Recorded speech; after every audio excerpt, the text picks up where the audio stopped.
Well, our first guest this morning has been in a wheelchair since her mid-20s. She was actually hurt in a car accident 16 years ago that left her paralyzed from the neck down. The drunk driver who caused the crash was her boyfriend at the time. Talk about life-changing. Suddenly, she had to have help doing just about everything, including just going to the bathroom. Jenny Addis is here to chat with us about the accident that changed her life and how she keeps going every day and what she's up to now. Thanks for coming back, Jenny. Thank you for having me. How are you? Nice to see you again. Yes, it's great to see you. Happy New Year. I was reading on your website with your blog all the things that you've done just in the past year, and your attitude of gratitude was so cool. You were kind of going through and thanking everybody who'd given you an opportunity or people that you'd had a chance to meet. But I think that part of your heart, that genuineness, it's so easy to detect when people meet you.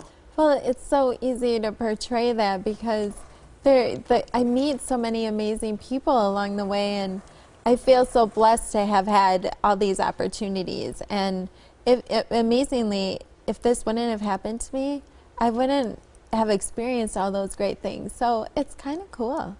You know, I never would have thought I'd ever be able to survive something so horrific and, you know, all those life-changing moments like we had discussed about, even my makeup, you know, doing all of that.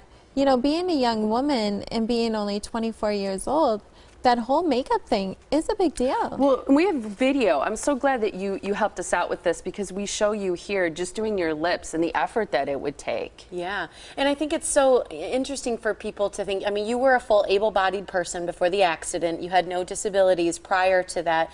Just kind of run through real briefly exactly what happened and led to you being paraplegic.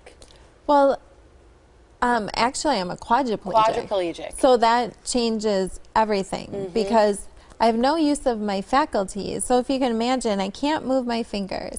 I have my biceps and my wrist in my right arm that are pretty strong, which is how I do my makeup like that. I use no adaptive equipment or anything.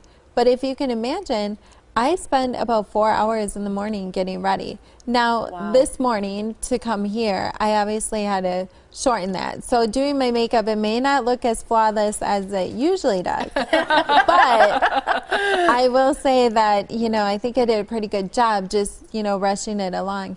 And it's so funny because I think I do it better than I did prior to my injury.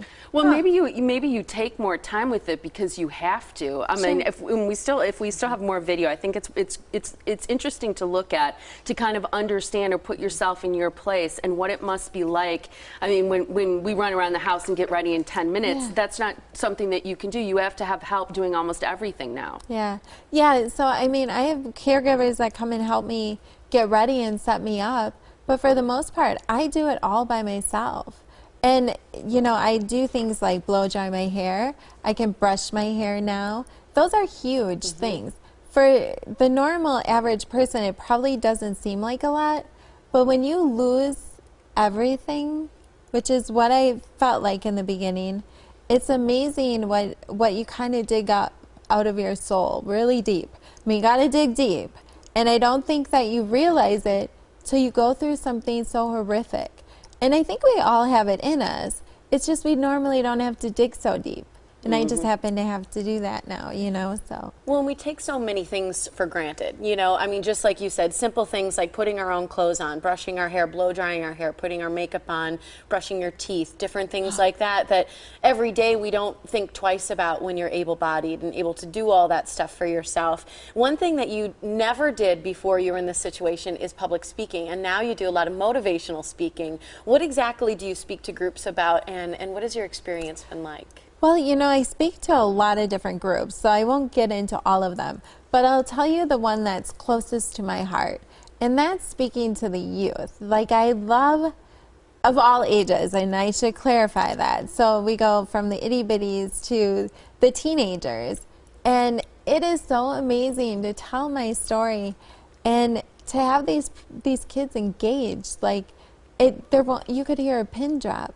It's amazing. It's beautiful. It's just things you don't realize, like how you can change the world. And over something like this, I guess, and you're not even really trying. Well, and we have a picture of you kayaking and even water skiing, which is so incredible. And for kids that you talk to who are used to saying, oh, I can't do that, or I don't know how to do that, it's like the fact that you've overcome your disability to be able to experience things like that in life, I think are incredible. And I can't even water ski. Yeah, I know. That's not easy. Well, I suggest you try, because I think that's the key component. I think we can all do anything that we put our mind to, but we also have to try it. And I think that's one thing people don't do, is they just don't take that effort to just say, you know what, I'm just going to do this. I have a fear, but you know what, I want to overcome it. Because I'll tell you what, you're missing out on some good stuff.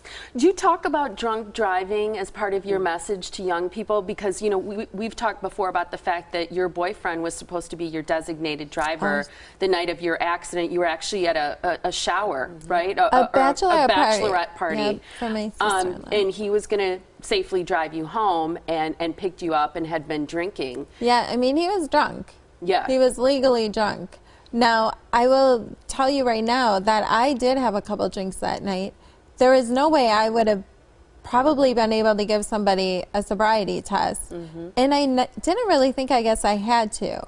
You know, I guess when you say you're going to be a designated driver, you're taking on a huge responsibility. So you assume that person is going to do that. You continued to date him for a little while after your accident. Do you have contact with him anymore?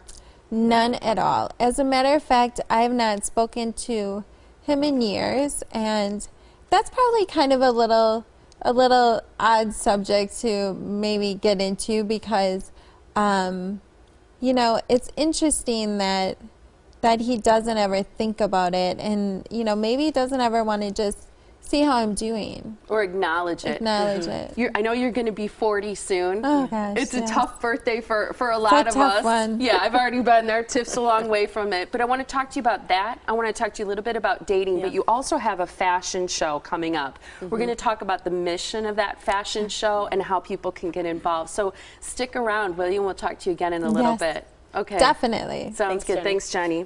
And here is where you can reach Jenny, find out more about her, read her blog. Her whole story, really, is at inspirationspeaks.me. Again, it's inspirationspeaks.me, and you have a great Facebook page as well. Thanks again, hon.